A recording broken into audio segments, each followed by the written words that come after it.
आप बाइक या कार चलाते हैं तो समय समय पर उसकी सर्विसिंग कराते हैं, वैसे ही हमारे शरीर का समय समय पर सर्विसिंग करना बहुत जरूरी है, तभी वह ठीक प्रकार से बिना रुके चलेगा। अब शरीर का केयर करने के लिए एक सबसे अच्छा और सबसे आसान तरीका है बॉडी मसाज, यानी शरीर पर तेल मालिश करना, जिसे हमारे ग्रंथों में अभ्यंग का नाम दिया गया है। अंग मर्दन कहा गया है, तेल मर्दन भी कहा गया है, तेलाभ्यंग भी कहा गया है, जिसके फायदों की लिस्ट बहुत बहुत बहुत लंबी है। हमारे आयुर्वेद शास्त्र में शरीर की आरोग्यता, शरीर का पोषण तथा मन की प्रसन्नता के लिए तेलाभ्यंग के बारे में खूब महिमा गाई गई है। इसीलिए आज के इस वीडियो में हम सीखेंगे कि शरीर पर तेल मालिश करने से आखिर होता क्या है, नाभि, कान, पैर के तलवे तथा नाखूनों में आखिर तेल लगाना क्यों जरूरी होता है, तेल मालिश करने का सही तरीका क्या है और कब करना चाहिए, मतलब तेल मालिश करने का सही समय क्या है तथा मालिश कितनी देर तक करना चाहिए और शरीर पर मालिश करने के लिए कौन सा तेल सबसे बढ़िया है। साथ में अभी सीखेंगे कि तेल मालिश कब और किसे नहीं करना चाहिए।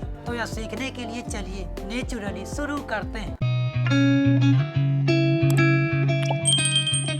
दोस्तों, सबसे पहले यह सीखते हैं कि शरीर पर मालिश करने से आखिर होता क्या है। शरीर पर तेल से मालिश करने पर शरीर का ब्लड सर्कुलेशन सही से काम करता है, मांसपेशियों को ताकत मिलती है, सेंट्रल नर्वस सिस्टम एकदम रिलैक्स हो जाता है, शरीर के पोर्स यानी रोम छिद्र खुलते हैं, जिससे शरीर के टॉक्सिन्स यानी विषैले तत्व, गंदगी बाहर निकलती है। नियमित रूप से शरीर पर मालिश करने से शरीर के सभी अंग सही से काम करने लगते हैं, जिससे शरीर का कोई भी रोग जैसे मस्कुलर पेन, जोड़ों का दर्द, नींद न आने की समस्या, high blood pressure, asthma, diabetes और पेट की कोई भी बीमारी, आंखों के रोग, आलस तथा बुढ़ापा को दूर भगा देता है। बस आपको मालिश सही तरीके से और नियमित रूप से करने की जरूरत है, क्योंकि सबसे बड़ी परेशानी यही है, क्योंकि मालिश 99% लोग गलत तरीके से करते हैं, जिससे फायदा छोड़ो उल्टा नुकसान पहुंचा लेते हैं। तो फिर आइए अब यह सीखते हैं कि शरीर पर तेल मालिश करने का सही तरीका क्या है। दोस्तों, आयुर्वेद के अनुसार शरीर पर मालिश करने के लिए शरीर को 4 भागों में बांटा गया है। पहला भाग है दोनों हाथ,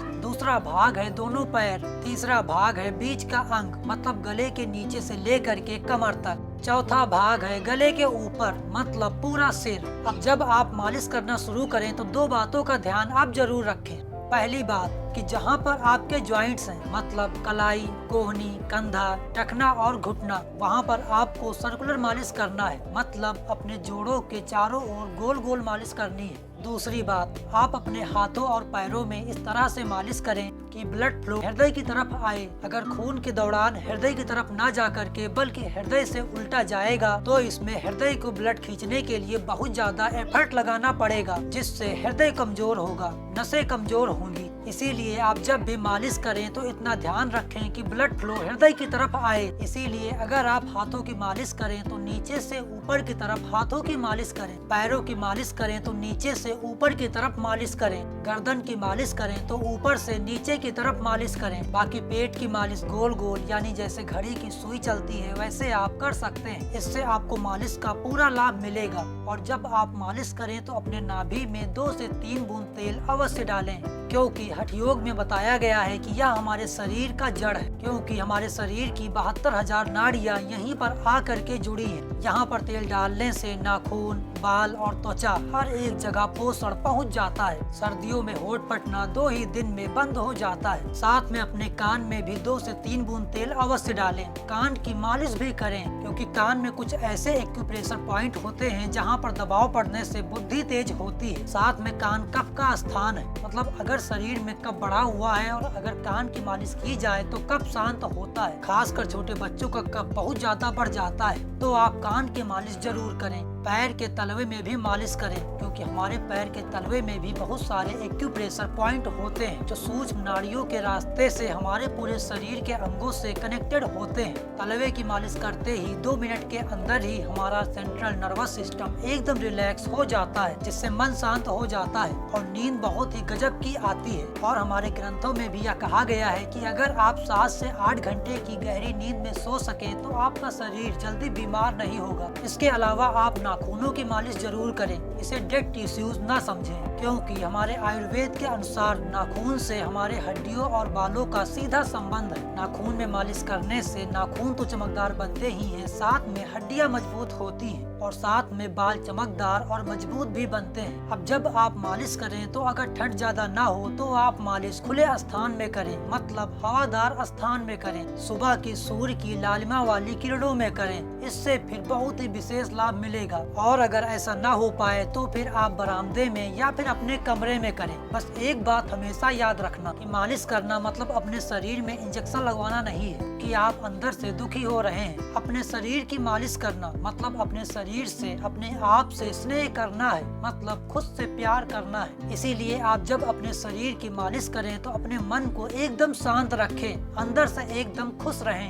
अपने शरीर के फायदे के लिए अंदर से दुखी होकर के जबरदस्ती मालिश मत कीजिएगा। आप रोज मालिश ना कर पाए तो फिर कोई बात नहीं, आप हफ्ते में एक दिन करें, लेकिन खुशी से करें। और आप मालिश जब भी करें तो खाली पेट करें। सुबह उठें, फ्रेश हो जाएं, उसके बाद मालिश करें। मतलब पेट, आंतें और मूत्राशय खाली होना चाहिए, तभी मालिश का पूरा लाभ मिलेगा। अब मालिश कितने देर तक करना चाहिए, इसके लिए हमारे ग्रंथों में 15 मिनट से लेकर के 1 घंटे तक का समय बताया गया है। अगर आप 15 मिनट मालिश करेंगे तब भी फायदा मिलेगा, लेकिन अगर आप चाहते हैं कि मालिश करने से आपके शरीर के सप्त धातुओं तक अच्छे से लाभ पहुँचे, तो आप आराम से एक दिन में 1 घंटे तक मालिश कर सकते हैं। और शरीर पर मालिश करने के लिए किस तेल का इस्तेमाल करना चाहिए, इसमें आपको यह देखना है कि आपका शरीर कैसा है। अगर आपको बहुत ठंड लगती है, मतलब आपको ठंड बर्दाश्त नहीं होती है, तो आप शुद्ध तिल के तेल, शुद्ध बादाम के तेल और शुद्ध सरसों के तेल से मालिश कर सकते हैं। और ठीक इसके उल्टा,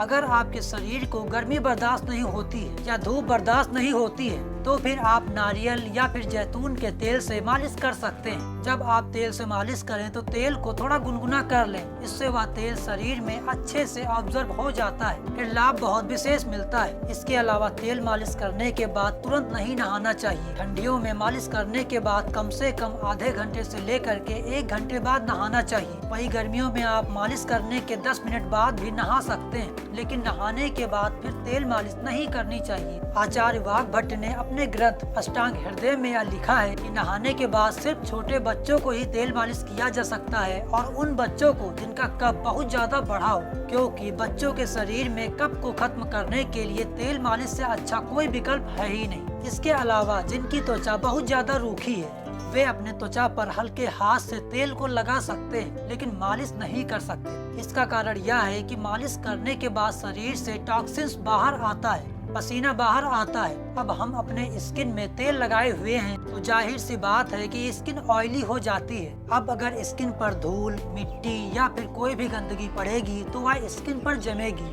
फिर स्किन के पोर्स यानी रोम छिद्र बंद हो जाएंगे। अब बाहर और अंदर की गंदगी जो स्किन में जमी है वो शरीर में दोबारा पहुंच जाएगी, क्योंकि हमारी स्किन भी सांस लेती है। इसीलिए हमारे ऋषियों और मुनियों ने नहाने के पहले तेल मालिश करने के लिए कहा है। लेकिन बहुत लोगों को लगता है कि मालिश करने के 7 से 8 घंटे बाद या फिर दूसरे दिन नहाओ तो शरीर से टॉक्सिन्स ज्यादा बाहर आते हैं, लेकिन ऐसा बिल्कुल भी नहीं है, क्योंकि ज्यादातर टॉक्सिन्स मालिश करते समय या फिर मालिश करने के आधे घंटे के अंदर ही बाहर आ जाते हैं। अगर तेल मालिश करने के बाद आप नहीं नहाएंगे तो तैलीय त्वचा होने के कारण बाहर की धूल, मिट्टी या गंदगी आपके स्किन पर जमेगी। नहाने पर वही गंदगी मैल के रूप में ज्यादा बाहर आती है, लेकिन यह बहुत नुकसानदेह है। ऐसी गलती भूल कर रोज ना करें, नहीं तो फायदे तो छोड़ो बल्कि शरीर को भारी नुकसान भी हो सकता है। इसके अलावा जिन्हें दस्त आ रही हो या फिर किसी कारण से बुखार आ गया हो, खाना खाने के बाद, बहुत ज्यादा मेहनत करने के बाद और किसी भी वजह से शरीर में बहुत ज्यादा पसीना निकलने पर तेल मालिश ना करें, इससे शरीर को नुकसान ही उठाना पड़ेगा।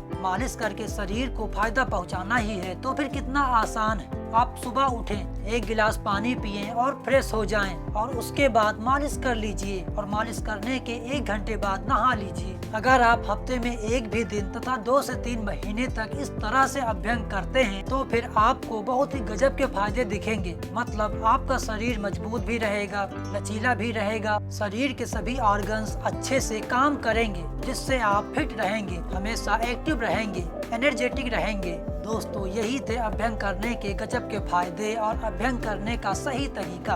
अगर आपको यह वीडियो इन्फॉर्मेटिव लगा तो इस वीडियो को लाइक एंड शेयर जरूर कीजिएगा। मेरा नाम सूर्यांश है। मेरी कोशिश यही है कि आप स्वस्थ रहें। इस वीडियो को देखने के लिए आपको बहुत बहुत धन्यवाद।